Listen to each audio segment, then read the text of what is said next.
I've been struggling with anxiety probably my whole life. I would have panic attacks here and there. It's almost like a feeling where the whole world is kind of spinning around you and you're just standing there.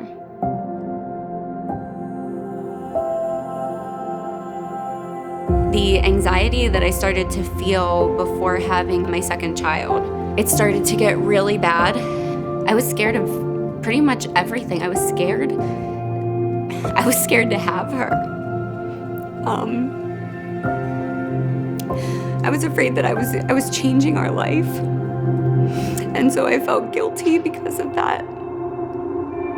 And the anxiety got much worse after I had her. It was to the point where I wouldn't leave the house, and I didn't want to get out of bed. The emotions would overtake me completely. My husband and I, even though we came regularly and heard about the small groups, we never really joined any of them. It was just, it doesn't work with our schedule, or there's no childcare, or, this, that. And when it started to get bad after having her, and I felt like I was gonna have days eventually where I had to be alone at home, that was when I started looking at the small groups on Victory's website. And I found the You Are Not Alone small group and read the description. And it was a perfect description for what I needed. It was specifically geared towards moms with new babies or young kids. So I said, okay, that's the one. The first day that I was supposed to go, I knew that I was probably going to break down as soon as I got there.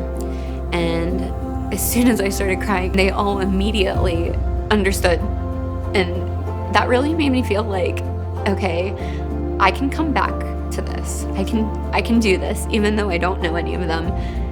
Nobody's judging me, because I think one of my biggest fears in going to a small group at that time was that things that I wanted to say were gonna sound really crazy to people, or like I was gonna feel guilty saying them. And the funny thing is like, it didn't matter what I said. As time went on, I kept going back, and in doing that, made some really close friends, so much so that those people are a huge part of my life now. I can't even express in words really how much it helped me to just continue going to that small group. The people that were in it have helped me so much through the healing process, and it also totally strengthened my relationship with God. The other thing that I've noticed that's happened inside of me since joining that very first small group and continuing to join others and now having my own is that I've described it recently as I have a fire inside me that I want to use. And I think what it is that I want to use it to bring other people closer to each other and closer to God.